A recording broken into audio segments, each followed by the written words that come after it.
You know, we've all seen this happen, or at least heard about it. You've got this really good man, right? The kind who loves openly, trusts deeply, and then he gets his heart completely broken. But what happens next isn't what you'd expect. No big drama, no angry outbursts. Instead, he just goes silent. And that silence? It's probably one of the most misunderstood things in the whole world of relationships. So, what is really going on behind that quiet exterior? That's what we're here to talk about.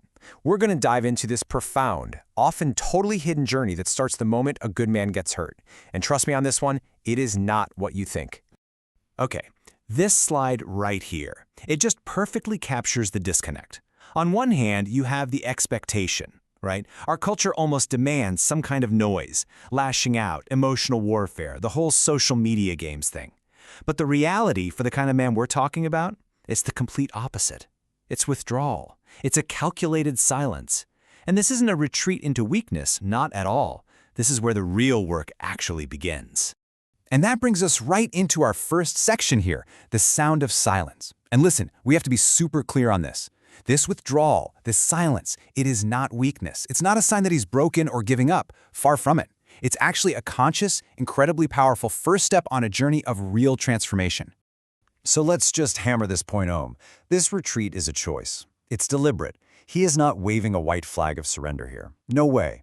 Think of it more like he's entering his own personal workshop. You know, a mental space where he can take apart what happened, really understand how all the pieces work, and then start to forge something new and way more powerful from what's left. I love this quote, that silence is volcanic. It's an inner burn. Wow. That's a perfect way to put it, isn't it?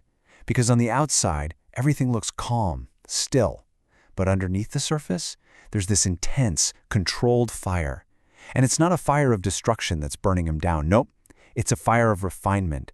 It's burning away all the illusions, all the falsehoods, and basically just clearing the land so something new and authentic can finally grow. So, what exactly is happening during this silent period? Well, one thing's for sure. It's not just passive suffering. This is an active, internal investigation. He's not just sitting there feeling sorry for himself. Not at all. He's more like a detective, or maybe a scientist, treating the pain itself as data. He's determined to analyze it, understand it, and extract the lesson that's hidden deep inside that wound. And as part of this investigation, man, he is asking himself some really tough questions. Look at these. He's not just pointing the finger. He's turning the lens back on himself. Was I too trusting? Did I ignore red flags because I wanted to believe in the good? Did I mistake all that drama for passion? And this one's huge. Where did my compassion cross the line into just compliance? See, this whole process is about radical self-accountability, not about assigning blame. Believe it or not, there's actually an ancient philosophical term for this, which I think is just fascinating. It's called sophrania, and what it describes is this idea of a balanced, sound soul. It's the ability to respond to chaos and destruction with stillness, with calm. It's so much more than just simple self-control. It's a sign that your higher self, your true self, is running the show, not your bruised ego. Okay, so after all this internal work, this deep investigation, something inevitably starts to happen. It's a huge turning point. We're calling it the shift from illusions into clarity. And this is that aha moment. It's when that thick emotional fog finally starts to lift, and he begins to see the relationship and everything in it for what it actually was, maybe for the very first time. And this table just lays it all out so clearly. It's like he's rewriting his own dictionary. What he used to believe was passion and affection, he now sees was really just emotional chaos and control. The inconsistency he brushed off as just a phase, now he recognizes it for what it was, a tactic. Even his own best qualities, like his sacrifice, get a new label, unchecked empathy. It's got to be painful, for sure, but it's also incredibly liberating. He's literally relabeling his own past, and the entire story he told himself has to be rebuilt from scratch. And this right here, this is the absolute heart of the entire awakening. For so long, a good man's empathy can be his kryptonite. He uses it to make excuses for really destructive behavior.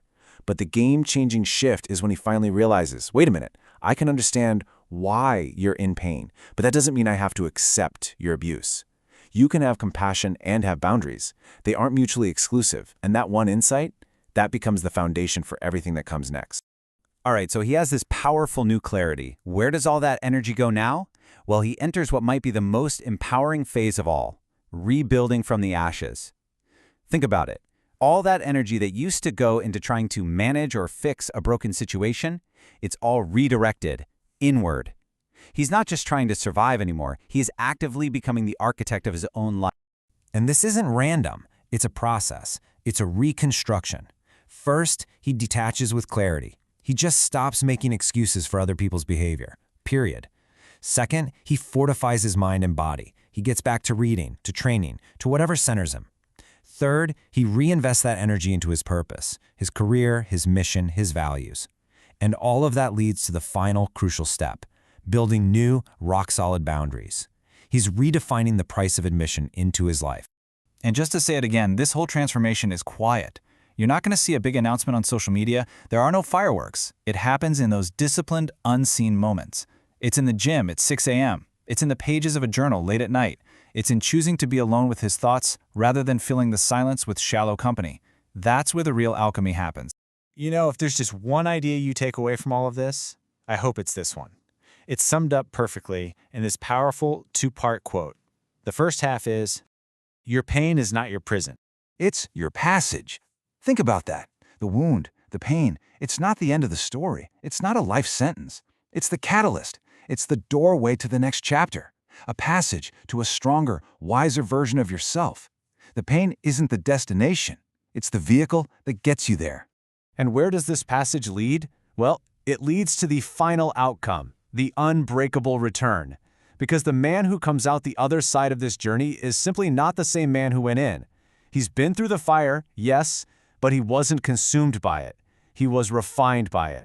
So take a look at the man who emerges from all this. He's sovereign, self-reliant. He's discerning, not cynical, and that is such a critical distinction. He's learned his lesson, but he hasn't closed his heart.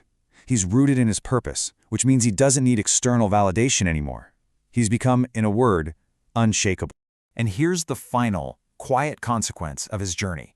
The person who caused the pain, they see the change. They see the new strength, the new peace, the new focus. But they no longer have a key to that door. Access denied. The man who would have tolerated their chaos simply doesn't exist anymore. And because of that, the power they thought they had over him, it's gone. Forever. This last quote just sums it all up perfectly. He will come back needing no one. And that doesn't mean he comes back bitter or closed off to love. Not at all. It means he returns whole.